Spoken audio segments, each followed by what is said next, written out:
Jared here. I just want to document my recent experiment with fasting and through this telling of the story, hopefully demonstrate an eating principle, which is really important, which is called play or experiment, test, try it out for yourself, learn and try again.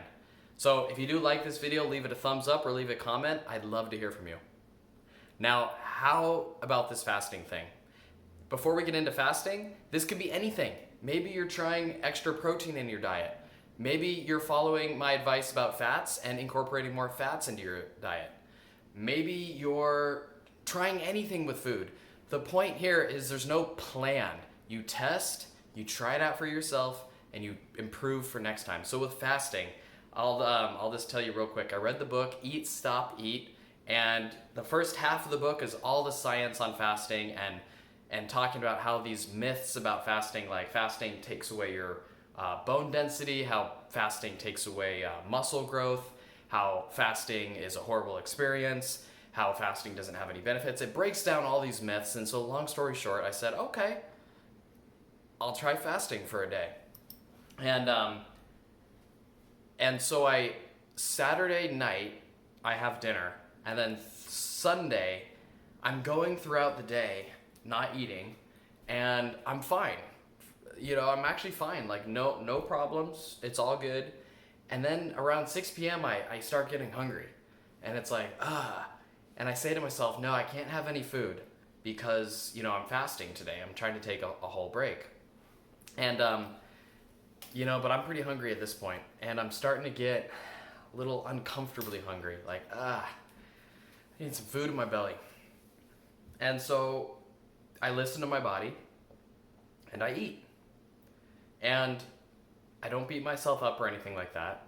I think I failed, quote unquote, the fasting, but I don't see it as a failure. It's just like, I didn't follow the plan that this guy recommended. But I'm not beating myself up for it.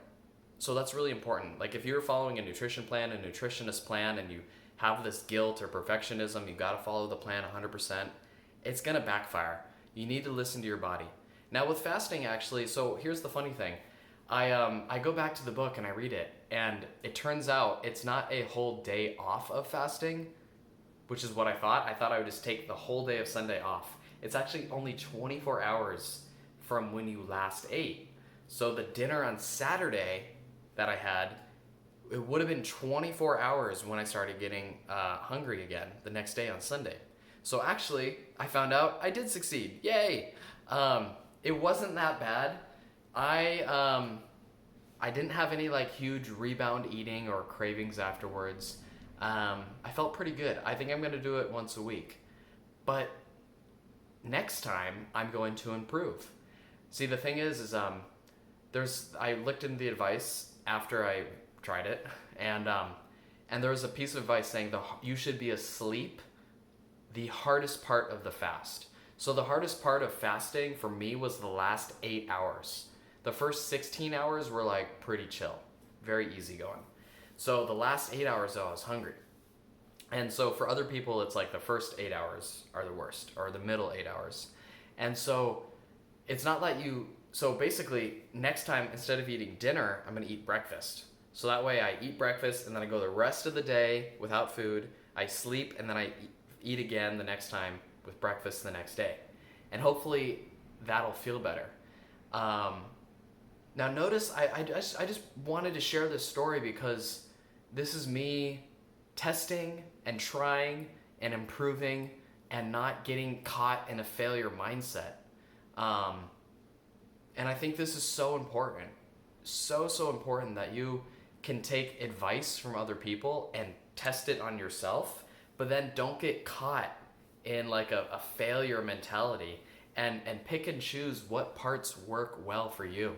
It's so important. There's so much conflicting advice out there. So much of the scientific research is sponsored by food companies that have, financial interests to promote eggs or to promote dairy or to promote whatever they're trying to promote. They'll sponsor research.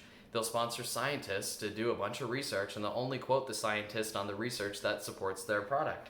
So there's all this conflicting advice out there, and not all of it's bad, And really the only way to make sense of it all is to take it with a grain of salt, try it out, see how it affects you, take what works, and just like with fasting, maybe go back and try to learn some more. Like for me, I realized I could have done things differently by having breakfast instead of dinner. Go back and try it again and see if it feels good. And don't stick to it if it doesn't feel good. Don't do it if it doesn't make sense, if it's not in alignment with your values, and if it's making you feel bad, don't do it. All right, so that's just my little quick thing about fasting. And if you have, what do you think about fasting? Let me know. All right, peace.